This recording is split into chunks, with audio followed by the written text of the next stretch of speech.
Would I ever reconsider letting someone back into my life after they tried to disrupt my marriage? I never thought I would, yet here I am, having done just that. Let me explain. My mother-in-law, Madison, had never been particularly fond of me. It wasn't personal, she was simply overprotective of her son, Raymond. When her husband left her and Raymond was only 3, Madison became deeply attached to him, to the point of unhealthy dependence. Although Raymond recognized this dynamic, he still tried to keep her happy because, after all, she was his mother. Before I entered the picture, Madison had successfully driven away every woman Raymond dated, using extreme measures to ensure her son stayed solely focused on her. When I came along, her tactics didn't change. She did everything in her power to scare me off, but I refused to back down. I loved Raymond deeply, and he always stood by me. When we got engaged, Madison made a personal visit to plead with me to call off the wedding. I can't lose my only son, she said, he's all I have. I tried to empathize with her pain, but I stood firm. Raymond loves you and always will, I told her, but he loves me too, and we want to build a life together. Why are you trying to ruin his happiness? He will always cherish you, but he's not just yours anymore. Madison's response was chilling. She threatened to ruin me if I didn't end things with Raymond. I refused. In retaliation, she impersonated me to cancel our wedding plans and even tried to have me fired from my job. It was a breaking point for Raymond. Seeing her go to such lengths, he made the painful decision to cut her out of our lives. We had a small, intimate wedding instead and enjoyed 6 peaceful years without Madison's interference. During this time, we welcomed our wonderful son, Arthur. While our life was happy, I could see the pain of Madison's absence weighing on Raymond. His resolve began to waver. Eventually, Madison reached out, begging for forgiveness. She used a new number to contact Raymond and apologized profusely. Please, Denise, he pleaded with me. Let's give her another chance. She's all alone, and I want Arthur to have a relationship with his grandmother. I understood his feelings. My own mother had passed away, and I wanted Arthur to experience the bond of having a grandmother. But Madison's betrayal had left deep scars, and I was hesitant. She seems remorseful, I admitted cautiously, but let's meet her first, without Arthur, and see if she's truly changed. We met with Madison, and her apologies seemed sincere. After much discussion, we cautiously allowed her back into our lives, starting with supervised visits with Arthur. Madison followed the rules, and though I could sense lingering resentment in her, she remained civil. Raymond was happy to have his mother back, and Arthur began to form a bond with her. For 3 years, everything seemed fine, until Madison requested a day alone with Arthur. I followed all your guidelines, she argued. Don't I deserve some trust? Raymond, eager to support his mother, agreed. Against my better judgment, I relented. When I went to pick Arthur up that evening, the house was locked, and neither Madison nor Arthur was there. Panic began to set in. I tried to stay calm, assuming they'd just gone to the park or out to eat. But as I called Madison repeatedly with no answer, dread began to creep in. Finally, she picked up. Her voice was unsettlingly cheerful. Oh, Denise, what a surprise. Madison, where are you? I'm here to pick up Arthur, but the house is locked, I said, trying to keep my voice steady. Wouldn't you like to know? She replied, her tone playful and evasive. Madison, this isn't funny. Tell me where you are. Arthur needs to come home now, I said, irritation seeping into my voice. No can do, Denise, she said with a sing-song tone. We're having too much fun to come back just yet. The playful tone in her voice set off alarm bells. Madison, stop playing games, I said, my patience wearing thin. Where's my son? Her voice dropped, chilling me to the bone. Do you really think you'll ever get him back? My heart sank. Millions of terrifying thoughts raced through my mind as her words echoed ominously. Trying to keep my composure, I began recording the call. Madison, this is serious. You need to bring Arthur back now. I'm not joking.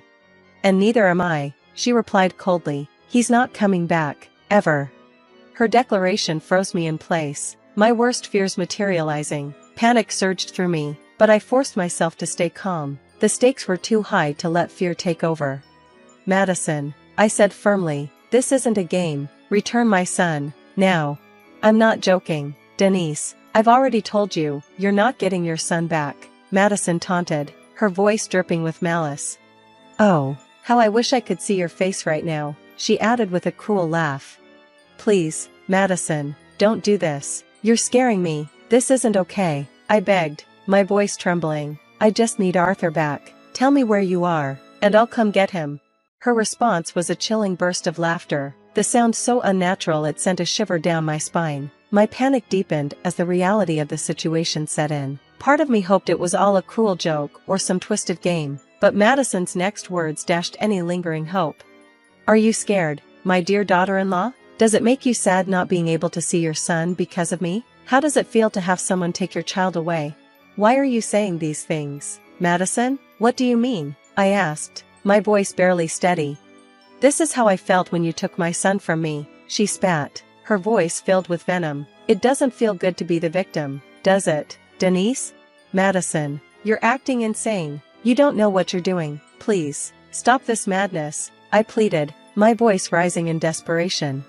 Her rant continued, unhinged and spiteful. You told me to stop seeing my son. You told me to leave, to cancel the wedding, but I didn't. And then you made him cut ties with me. Did you really think I'd let that go? Listening to her unravel was one of the most terrifying moments of my life. Every word dripped with hatred, and her fixation on revenge was undeniable. I paced back and forth on her driveway, my thoughts spiraling with fear for Arthur's safety. Madison, what you're doing is absurd. Raymond chose to go no contact. It wasn't just me. He made that decision because he loves me, and I love him. If you'd accepted our relationship, you could have still been a part of our lives, I argued, trying to reason with her.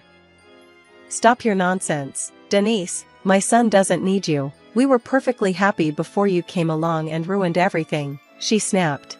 Madison, you're being delusional. Raymond wasn't going to stay single forever. Life changes, it's natural. You need to accept that we're happy together, I countered.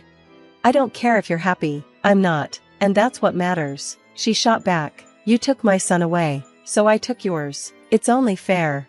Her words struck me like a thunderclap. She had nursed this resentment for over a decade, waiting for the perfect moment to strike back. Tears welled up in my eyes at the thought of her harming my son. Trembling, I switched the phone to loudspeaker and messaged Raymond, detailing the situation while trying to keep Madison talking. Madison, this has to stop. If you're upset with me, fine, but leave Arthur out of this, I implored. Oh, please, I'll do whatever I want. You took my son, so taking yours is only fair, she said coldly.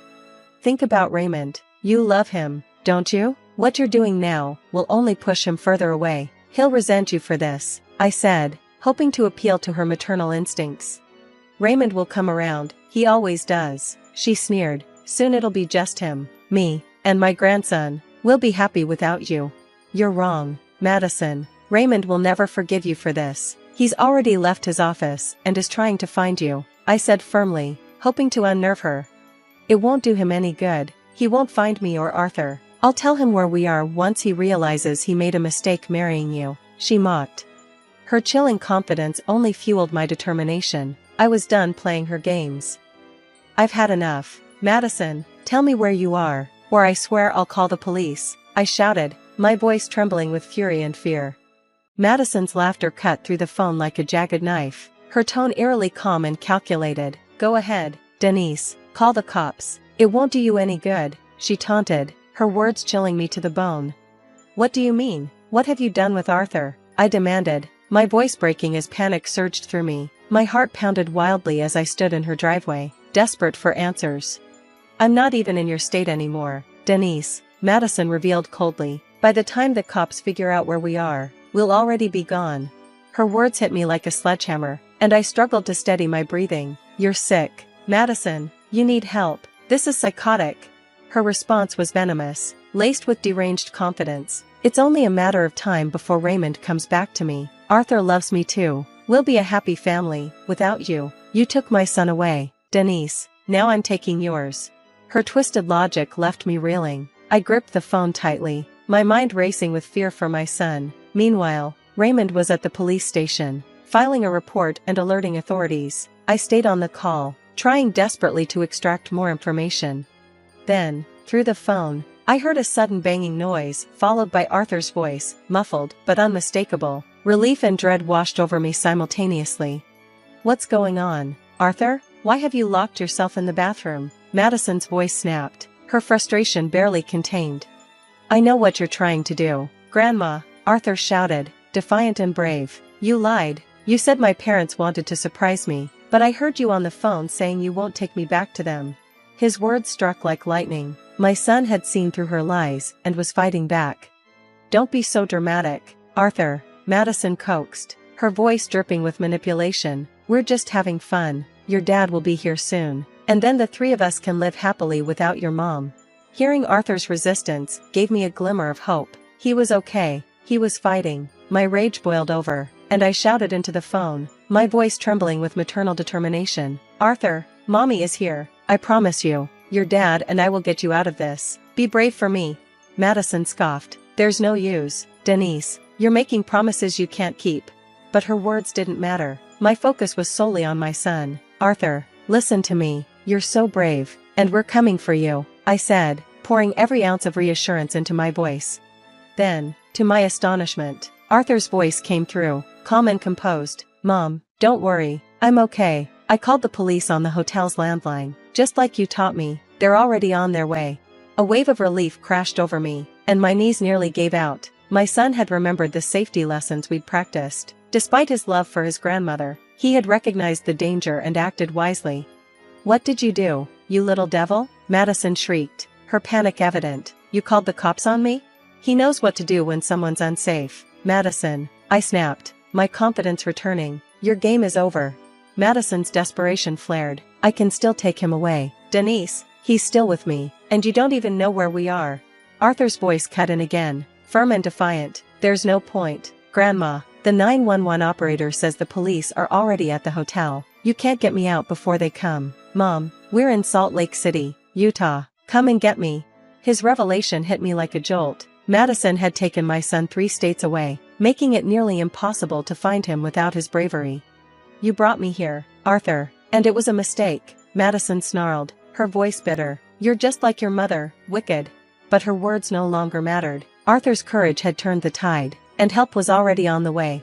I was galvanized by the knowledge that help was close at hand, and my son had done everything in his power to ensure his rescue. Madison's audacity left me seething, but my focus remained on reuniting with Arthur and ensuring his safety. After the chilling revelations from Madison, I knew rushing headlong wouldn't resolve the situation.